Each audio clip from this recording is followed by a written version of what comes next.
특검 관련한 얘기 해야 되는데요.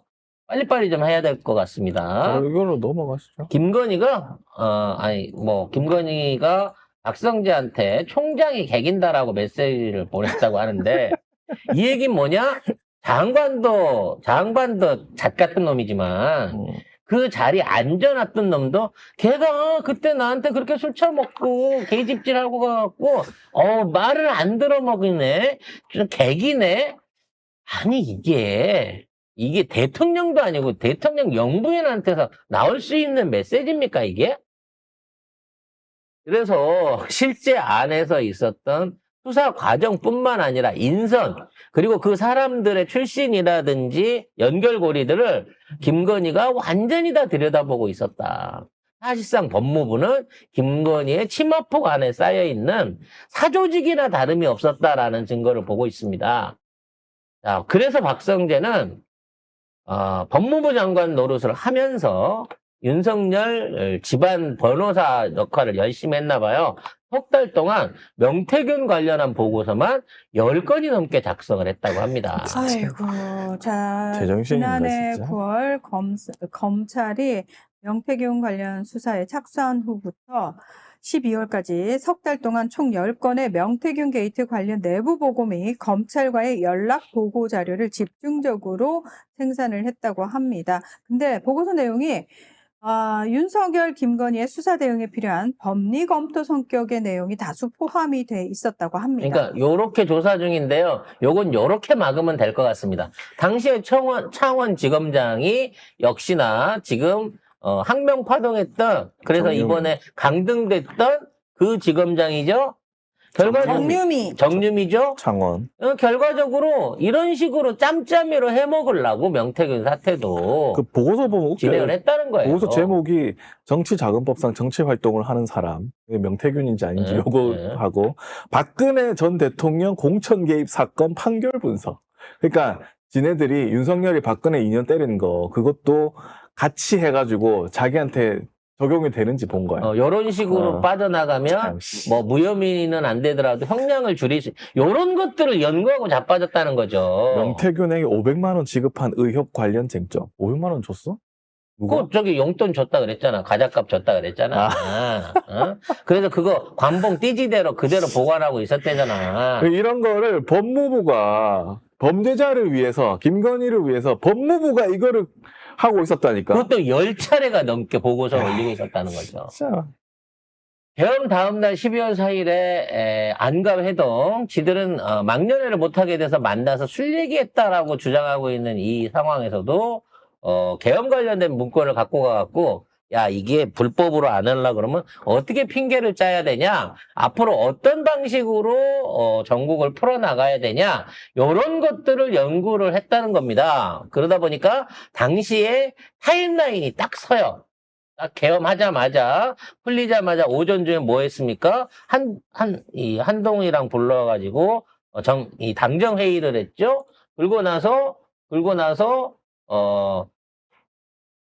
윤석열, 한동훈 관저에서 만나고 한덕수 총리공간에서 둘이 만나고, 그 다음에 김용현이가 그 다음날 새벽에 갑자기 자진 출두하고, 그리고 그날 오후에 한동훈, 한덕수가 공동정권 운영하겠다라는 발표가 있다는 겁니다. 진짜 미친 데가. 이 과정도 사실상의 제2의 내란으로 봐요. 내란이지. 윤석열이 자기 권한, 그러니까 여기서부터 시작됐겠죠. 윤석열이 자기 권한을 내려놓는 척 하면서 하야를 한다? 아니면 권력을 내려놓고 뒷방으로 빠지겠다라는 메시지를 띄우면서 이런 식으로 물타기를 해갖고 정리를 하자라고 하는 거를 12월 4일 때부터 얘네들이 짠 거예요, 이 새끼들이. 그러니까 윤석열의 최측근 법률가들이 모여가지고 앞으로 모든 책임은 군과 경찰에 지우자라고 결정을 하고, 이거와 관련해가지고 박성재, 이상민이 관련 대책 문건을 작성을 하고, 그리고 김주현, 이완규, 한정화 당시 대통령실 법률비서관입니다. 여기까지 모여가지고 대책회의를 했다는 거예요. 자, 여기 이 결정에 따라서 방금 말씀하신 그 타임라인이 나오는 거예요. 한동훈 이 새끼는 배알도 없는 거야? 죽이려고 하는. 살살 당했던 사람한테 독대하고 만나갖고, 정훈아, 그래도 우리가 그래도 살아남아서 그래도 형제처럼 살았는데, 아이, 우리 회 풀고 내가 내려놓을 테니까 덕수랑 둘이서 공동정권 해라. 그러니까, 네, 그러고 그걸 받아 물어? 정말 이때 쓰레기 같은 진짜 놈들이에요. 온 국민이 더 분노했던 게, 씨발, 우리가 대통령을 뽑은 거지. 누구가 뭔데.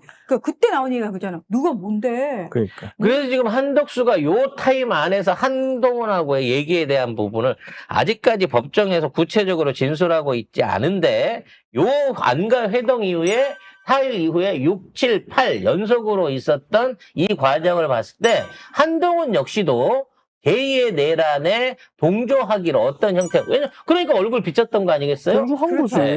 거지. 내란범으로서 같이 역할을 했던 게 조만간 드러날 것으로 보입니다. 자, 문제는 관련해서 특검이 오늘 수사 결과를 발표를 했습니다.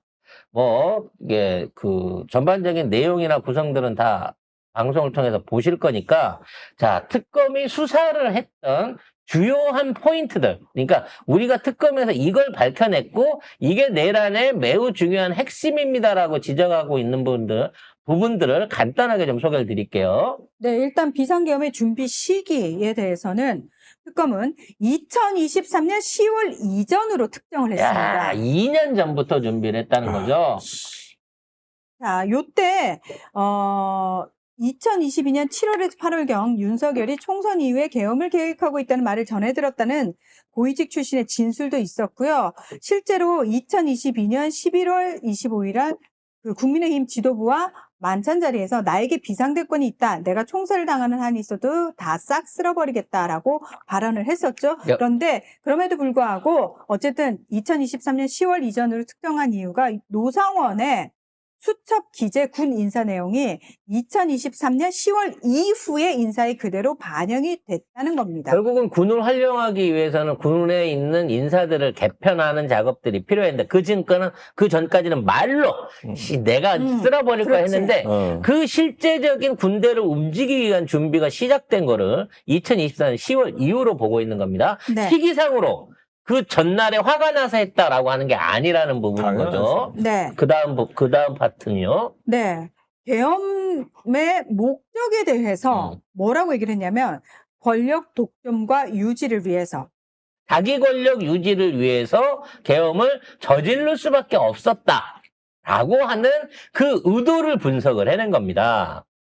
결국은 이미 져버린 이 입법권을 돌려놓기 위해서 뺏기 위해서 사법권을 장악하고 비상입법기구로 입법권까지 장악하려고 한 거예요. 그러니까 조의돼 있으니까 대법원한테서 결정권을 뺏어온 다음에 돈 들여서 만들려고 했었던 비상입법기구를 갖고 국회의원들 체포하고 자기 사람들 보궐선거에서 끼워 넣어가지고 항구적으로 의회를 자기 걸로 꼭두가시를 만들려고 했다는 거지. 그리고 북한을 무력 도발하고 유인 목적한 군사작전을 한 이유는 비상계엄의 여건을 조성하기 위해서였고 부정선거 조작 목적의 선관위 점거 역시도 국회 기능 정지를 위한 명분이었다라는 겁니다.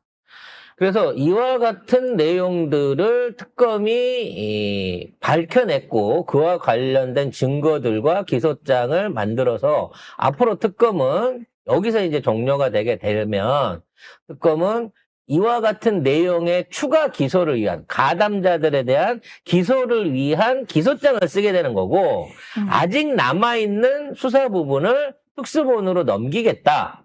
그러니까 남아있는 추가 수사해야 될 부분은 이첩을 하겠다라고 하는 계획을 밝힌 겁니다. 그래서 2차 특검을 해야 된다는 거죠.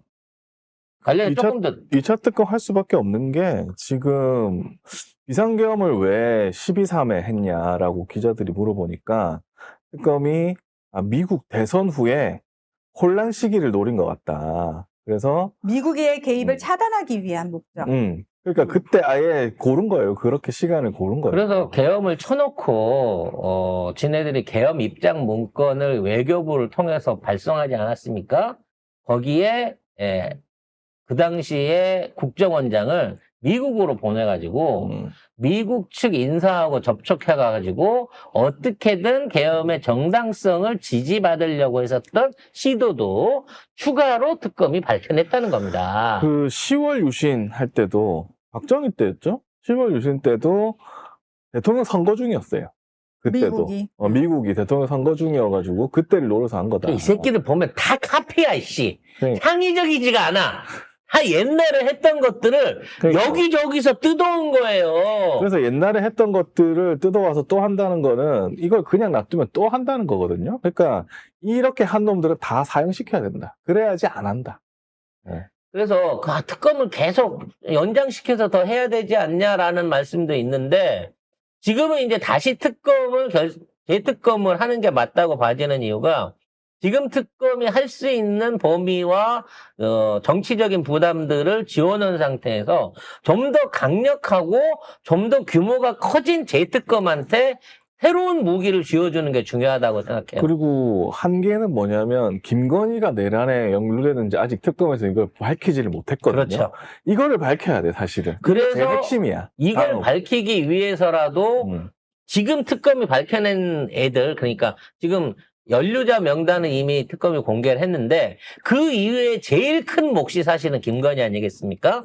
김건희하고 비화풍과 경호실 뭐 이런 것들을 엮어가지고 이 내란 조직들 안에 행정부 있는 조직들하고 엮어내기 위해서는 전반적인 재수사가 필요할 것인데 이 수사를 할 수 있는 특검을 빨리 연내에 출범시키는 게 맞다라고 봐지는 겁니다. 그러면 1차 특검 할 때보다 지금은 이 정부의 힘이나 아니면 의회의 힘이 훨씬 더 강력해져 있고 국민들의 특검의 필요성 요구도 더 강해지기 때문에 수사 인력, 범위, 영장에 대한 권한, 특별재판부의 설치 이런 것들과 함께 제2의 추가 특검이 이루어진다고 하면 1차에서 미진했던 부분에 대한 추가 조사들이 훨씬 더 빨리 밝혀질 수 있을 것이기 때문에 이 1차 특검을 연장하는 것보다는 새로운 특검을 추진하는 것이 옳다라고 보는 차원에서 지금 종료를 준비 중인 것으로 보여집니다. 아무튼 우리 은석이 형 고생 많이 하셨어요. 어려운 상황에서 그 똥개들 같은 놈들, 말 안 듣는 놈들, 저 언론과 방해 세력들 속에서도 꿋꿋하게 이마만큼 틀을 정리하고 일종의 큰 목차를 뽑아주신 거 감사합니다. 그리고 관련된 사람들에 대한 명단 뽑아주신 거 너무 감사하고요. 이제 보이지 않는 세부적인 추가 조사를 위해서 좀 더 정부의 지원을 받을 수 있는 제대로 된 재판과 영장을 처리할 수 있는 이러한 추가 특검의 설립을 통해 가지고 뭐 다시 하셔도 돼요. 추가 특검 해갖고 한 번 더 한다고 2차에도 나올 수 있는 거니까 추가 특검 설립을 민주당이 밀어붙여 주어야 된다라는 말씀으로 마무리를 짓겠습니다.